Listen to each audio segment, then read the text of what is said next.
Good morning. Our first reading for the morning was taken from Deuteronomy chapter 6, and Andrew read for us verses 4 till 25.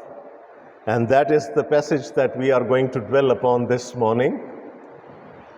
And I deliberately chose this passage for our sermon this morning. I wanted to build upon what Reverend Kamran Yunus taught us last week. And it was a very profound sermon.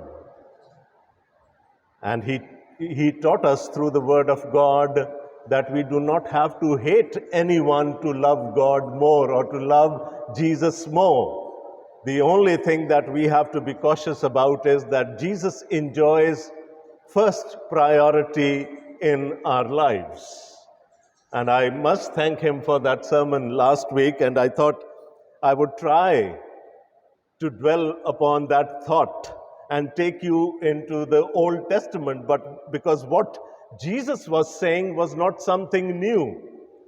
His demand from his disciples was not something novel that had not been made before.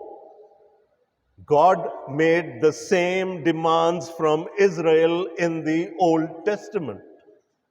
And Jesus was just carrying forward that message into the New Testament for his disciples. He wanted it to become a statute in the New Testament as well. If you read the prophets, starting with Isaiah and ending up with Malachi, God always complains. He says, "You do not respect me. You do not love me anymore." And even Jesus, to his message to the Ephesian church in Revelation chapter 2, he said, "You have lost your first love." So God, Jesus, has to enjoy that number one place in our lives. And the passage that we are going to look at this morning starts with that beautiful command.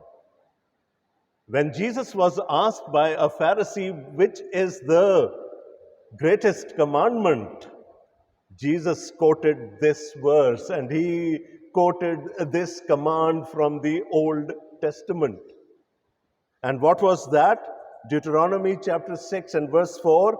"Hear, O Israel, the Lord our God, the Lord is one. Love the Lord your God with all your heart and with all your soul and with all your strength." And this is what Jesus repeated in the New Testament as being the greatest commandment.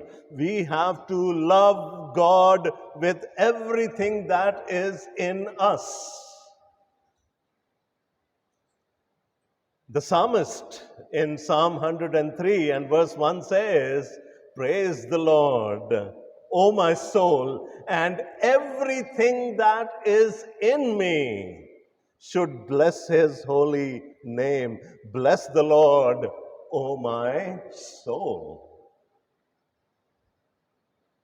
And here, God is expecting something from his people. He is expecting them to love back. And what kind of a love is he expecting from his people?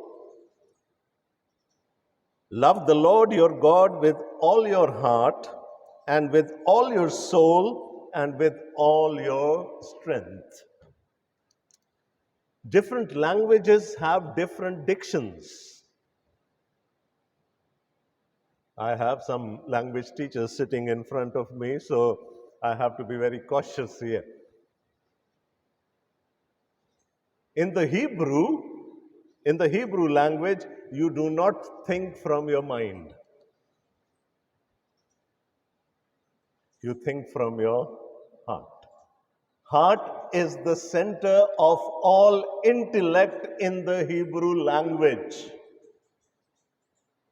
So, he does not refer to the mind here, because mind is there to just to generate the impulses for us to carry on. We do all our thinking from, for example, a Jew would do all his thinking from his heart. And that's why when Jesus was transliterating this command into Aramaic and then it was written into Greek, the Lord added, what? All your intellect as well. With all your mind, he said. And people think that it is an addition. No, it's not an addition. It's the difference between the two languages.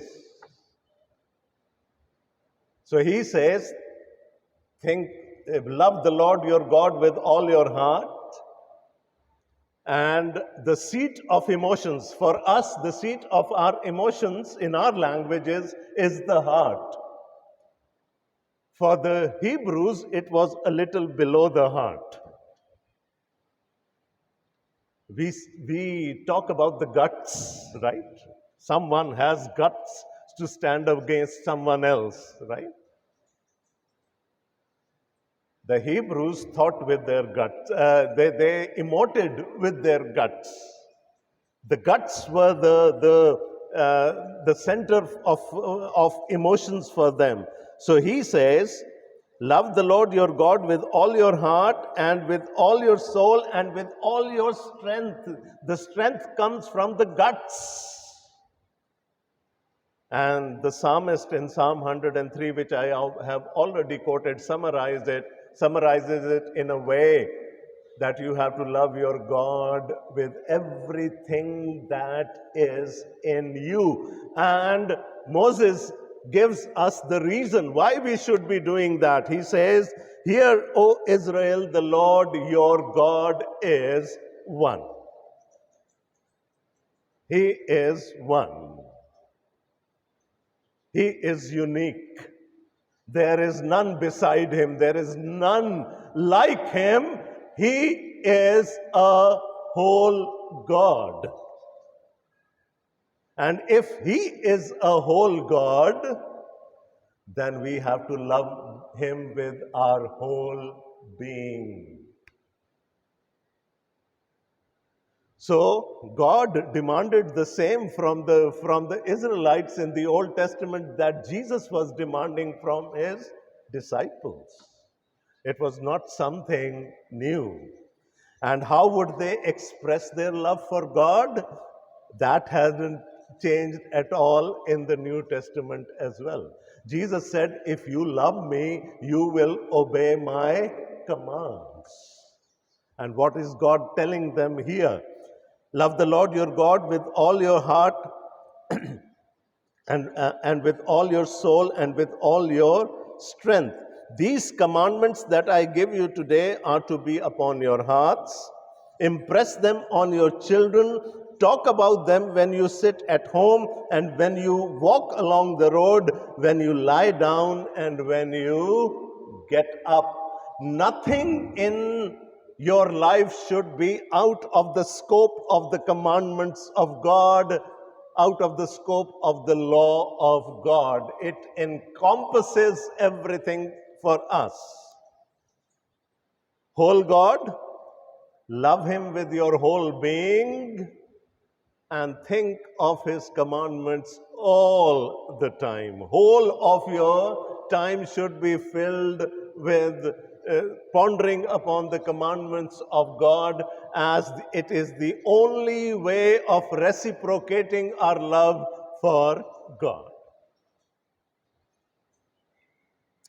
And he says it has to go from generation to generation. I would be talking about that a little later. Tie them on as symbols on your hands and bind them on your foreheads. The Jews take this command literally. And even today, they bind the word of God on their foreheads and on their arms. What it meant was that the word of God, the commandments of God should have supremacy over your whole being. It should reflect in you, in your work.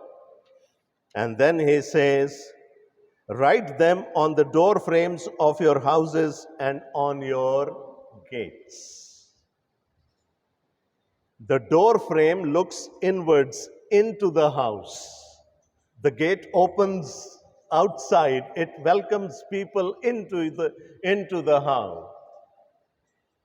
So, what Moses is saying here, what God is saying through Moses, that whether it be your personal life, lying down, sitting up, standing, walking, you should be thinking about the word of God all the time. So it should govern your personal life.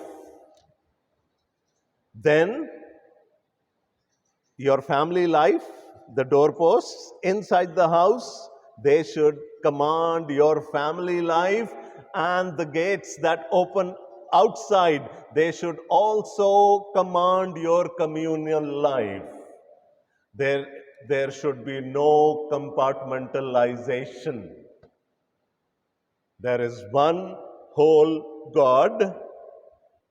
We have to love Him with all our being, with the whole of our being, whether it be our personal life, whether it be our family life, or whether it be our public life.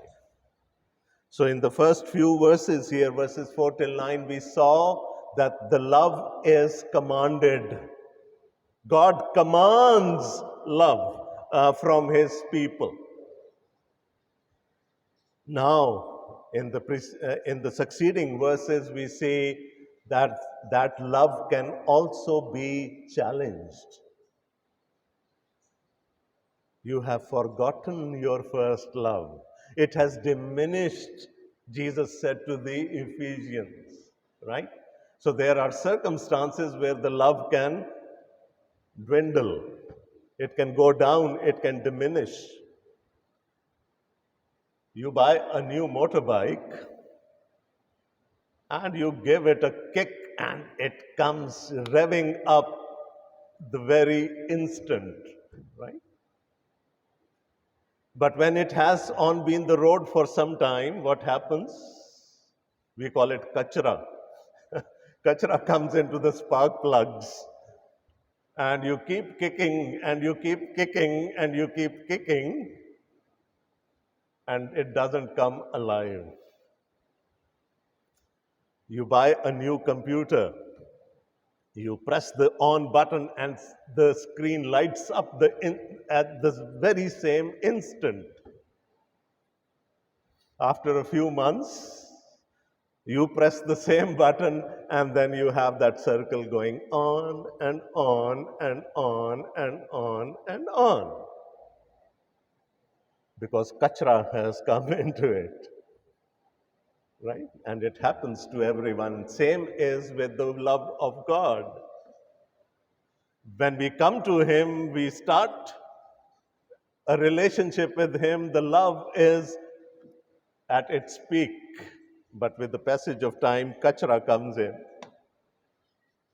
And Moses is pointing to at least two types of kachra here. What can take away or what can diminish our love for God.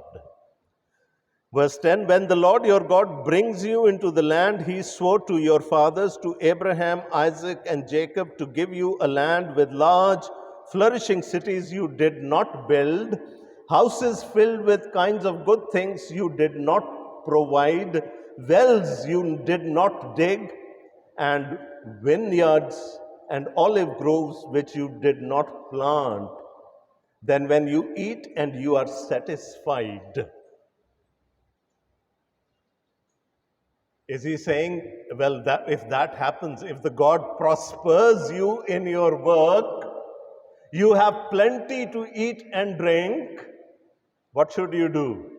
Praise the Lord, thank Him. What is Moses saying here? Be careful.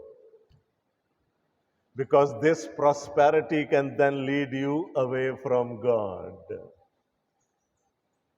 So the number one thing that can take us away from God is our prosperity. We have to be watchful. We have to be very, very careful. The Lord blesses his people. The Lord enriches his people.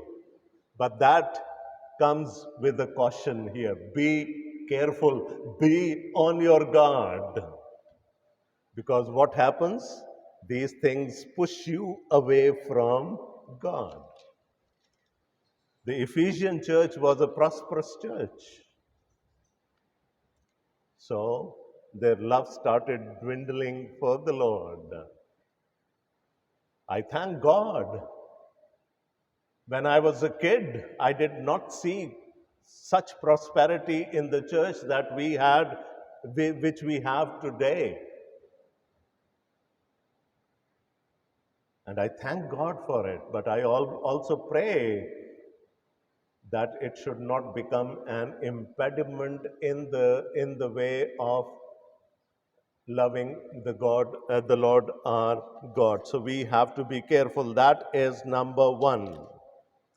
Then he says, be careful that you do not forget the Lord who brought you out of Egypt, out of the land of slavery.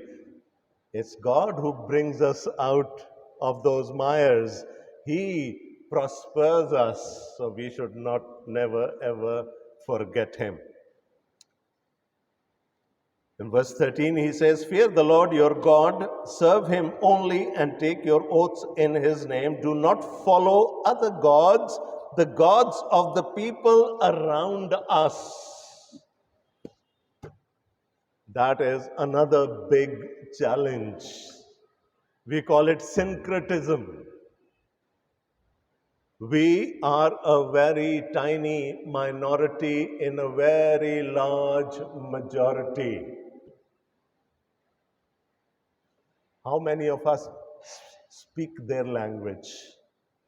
And when I say their language, the Quranic language, we do, Brendan, we do unconsciously, subconsciously. How many of our doctrines have been adulterated? And I think you would remember my previous sermons where I have tended to bring people back to the Bible, to our own doctrine.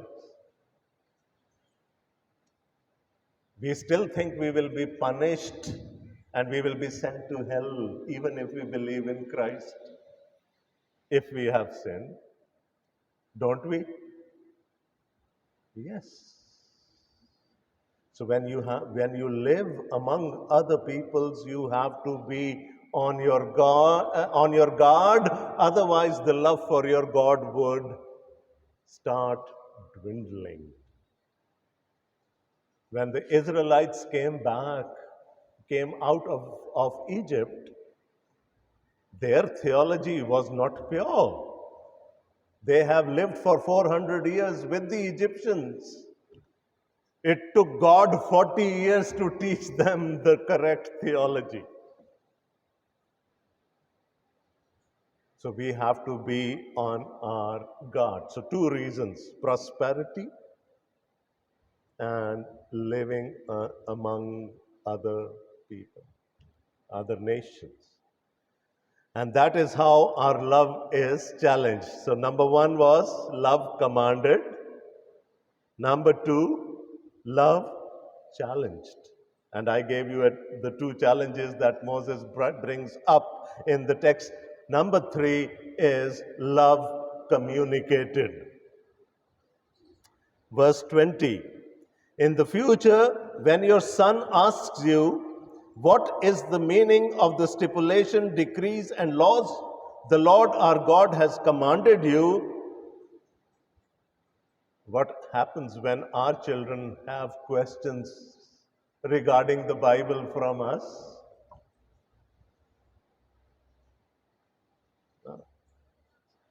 Sunday school की teacher से पूछ लेना,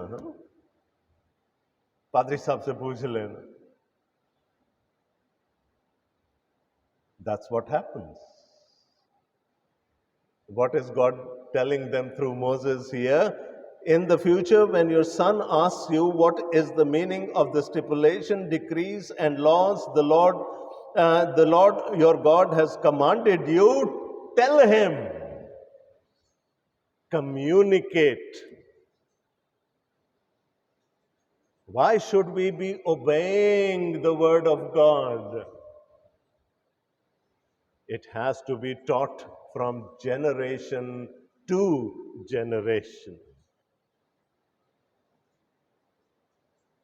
There are, there is at least, there are an expecting couple sitting here in the congregation this morning. It's a challenge for you. Wishing for children is a good thing, and we all do that. But then there are obligations. We have to then tell them the reason for why God commanded us to love Him back. Why did Jesus ask us to give Him the top priority in our lives? We have to tell our children, we have to communicate it to the children. And what did the Israelites tell? You see, on the eve of the Passover, when they would be celebrating the Seder, the youngest one throughout the ceremony, when they would be eating the barbecue and everything else with it, the youngest one would get up and ask the eldest, why do we celebrate this night? What is so special about this night? And then the eldest in the family would relate the whole story of Exodus to them. And it happened year after year after year. We have to give them the reasons. We tell him, we were slaves of Pharaoh in Egypt, but the Lord brought us out of Egypt with a mighty hand. Before our eyes, the Lord sent miraculous signs and wonders, great and terrible, upon Egypt and Pharaoh and his whole household. But he brought us out from there to bring us in and give us the land that he promised on oath to our forefathers. So my thesis this morning was, it's the same God who governs both the testaments. It's the same God that we see in the Old Testament and the New Testament. Nothing has changed. Whenever Jesus was asked a question, he always referred to the Old Testament. And if he said that you have to give me the number one priority in your lives, it was something that was said by Lord their God to the Israelites in the Old Testament as well. So love was commanded, right? Love commanded, love challenged, and then love communicated. And that's what we have to do. We have to love that one whole God with our whole being. We have to be on our guard against anything that can take us away from the love of God. All the kachra, right? And we have to communicate that love to our next generation. God bless you all. Amen.